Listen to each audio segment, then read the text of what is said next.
George's Marvellous Medicine, Chapter 2, The Marvellous Plan. George sat himself down at the table in the kitchen. He was shaking a little. Oh, how he hated Grandma! He really hated that horrid witchy woman, and all of a sudden he had a tremendous urge to do something about her. Something whopping, something absolutely terrific. A real shocker, a sort of explosion. He wanted to blow away the witchy smell that hung around her in the next room.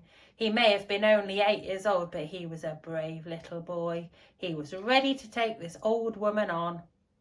"I'm not going to be frightened by her," he said softly, but he was frightened.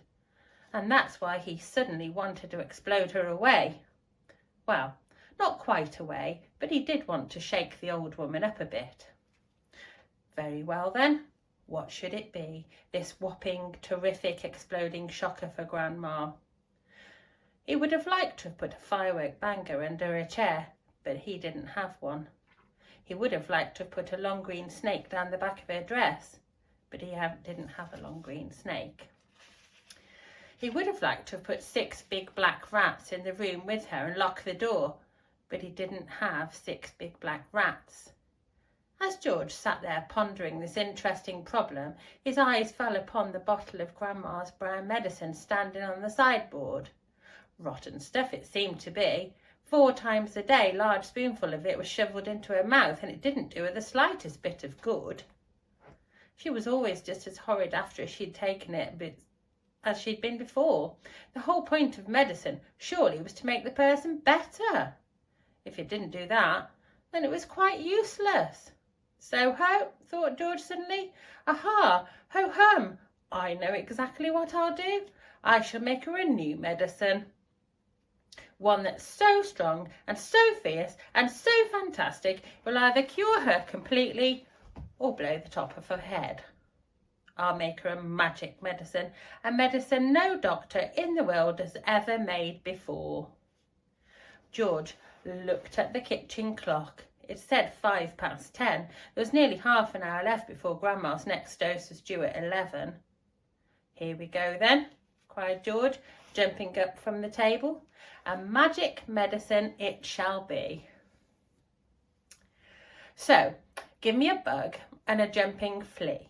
Give me 2 snails and lizards 3, a slimy squiggler from the sea, and the poisonous sting of a bumblebee, and the juice of the fruit of a jub-jub tree, and the powdered bone of a wombat's knee, and 100 things as well, each with a rather nasty smell. And I'll stir them up and I'll boil them long, a mixture tough, a mixture strong, and then hey-ho, and down it goes, a nice big spoonful. Hold your nose, just gulp it down, have no fear. How'd you like it, Granny dear? Will she go pop? Will she explode? Will she go flying down the road? Will she go pff in a puff of smoke? Start fizzing like a can of Coke? Who knows? Not I. Let's wait and see. I'm glad it's neither you nor me. Oh, Grandma, if only you knew. What have I got in store for you? Well, this chapter is chapter 3, and this is called George Begins to Make the Medicine. And I'm going to read this as well because that's only a short chapter. George took an enormous saucepan out of the cupboard and placed it on the kitchen table. George came the shrill from the next room. What are you doing? Nothing, Grandma, he called out. You needn't think I can't hear you just because you closed the door. You're rattling the saucepans. I'm just tidying the kitchen, Grandma. Then there was silence. George had absolutely no doubts whatsoever how he was going to make his famous medicine. He wasn't going to fool about wondering whether to put a little bit of this in or a little bit of that. Quite simply, he was just going to put in everything he could find. There would be no messing about, No hesitating, no wondering whether a particular thing would knock the old girl sideways or not. The rule would be this: whatever he saw, if it was runny or powdery or gooey, in it went. Nobody had ever made a medicine like this before. If it actually didn't cure Grandma, then it would anyway cause some exciting results. It would be worth watching.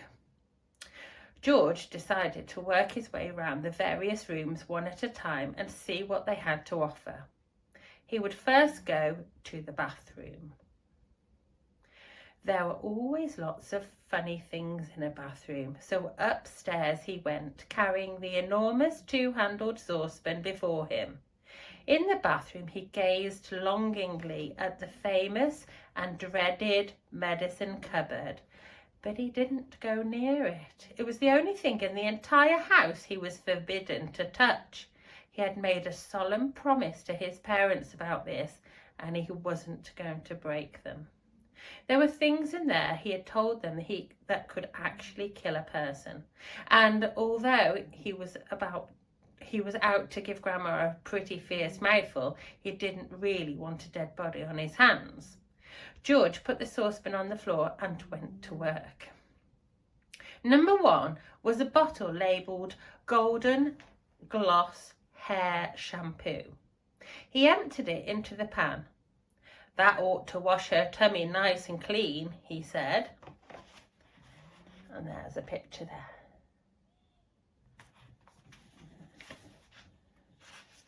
He took a full tube of toothpaste and squeezed out a whole lot of it in one long worm. "Maybe that will brighten up those horrid brown teeth of hers," he said. There was an aerosol can of super foam shaving soap belonging to his father. George loved playing with aerosols. He pressed the button and kept his finger on it until there was nothing left. A wonderful mountain of white foam built up up in the giant saucepan. With his fingers he scooped out the contents of a jar of vitamin-enriched face cream. In went a bottle of scarlet nail varnish. "If the toothpaste doesn't clean her teeth," George said, "then this will paint them as red as roses." He found another jar of creamy stuff labelled hair remover. "Smear it on your legs," it said, "and allow to remain for 5 minutes." George tipped it all into the saucepan. There was a bottle of yellow stuff inside it called Dishworth's Famous Dandruff Cure. In it went. There was something called Brilident for cleaning false teeth. It was a white powder. In that went too. He found another aerosol can. Nevermore Ponking Deodorant Spray. Guaranteed, it said, to keep away unpleasant body smells for a whole day. "She could use plenty of that," George said, as he sprayed the entire canful into the saucepan. Liquid paraffin, the next one was called. It was a big bottle. He hadn't the faintest idea what it did to you. He poured it in anyway.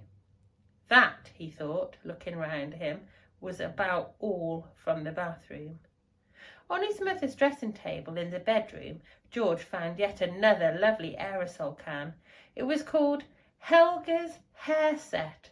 Hold 12 inches away from the hair and spray lightly. He squirted the whole lot into the saucepan.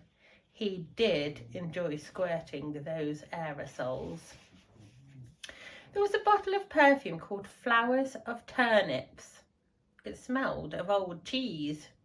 In it went, and in too went a large round box of powder. It was called Pink Plaster. There was a powder puff on top, and in he threw that as well for luck. He found a couple of lipsticks.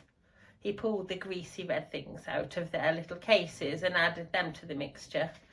The bedroom had nothing more to offer, so George carried the enormous saucepan down the stairs and trotted into the laundry room, where the shelves were full of all kinds of household items. The first one he took down was a large box of super white for automatic washing machines. dirt, it said, will disappear like magic. George didn't know whether Grandma was automatic or not, but she certainly was a dirty old woman, so she'd better have it all, he said, tipping the whole box full. Then there was a big tin of Waxwell floor polish. It removes filth and foul messes from your floor and leaves everything shiny and bright, it said. And George scooped the orange-coloured waxy stuff out of the tin and plonked it into the pan. There was a round cardboard carton labelled flea powder for dogs.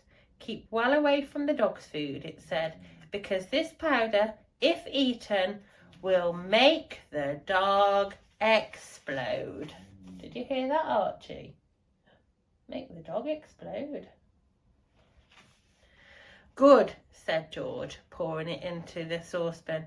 He found a box of canary seed on the shelf. Perhaps it'll make the old bird sing, he said, and in it went. Next, George explored the box with shoe cleaning materials, brushes and tins and dusters. Wow, now, he thought, Grandma's medicine is brown, so my medicine must also be brown, or she'll smell a rat. The way to colour it, he decided, will be with brown shoe polish. The large tin he chose was labelled dark tan. Splendid! He scooped it all out with an old spoon and plopped it into the pan. He would stir it up later. And on his way back to the kitchen, George saw a bottle of gin standing on the sideboard. Grandma was very fond of gin.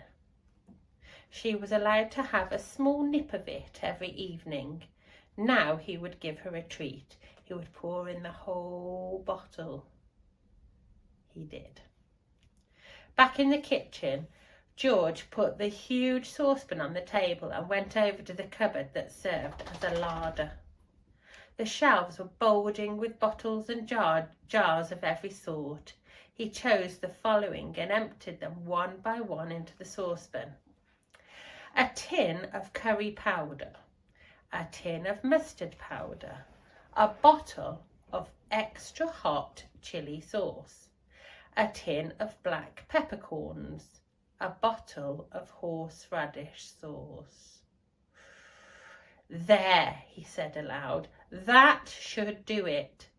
George, came the screechy voice from the next room. Who are you talking to in there? What are you up to? Nothing, Grandma, absolutely nothing, he called back. Is it time for my medicine yet? No, Grandma, not for about half an hour. Well, just you see you don't forget it. I won't, Grandma, George answered. I promise I won't. And that's the end of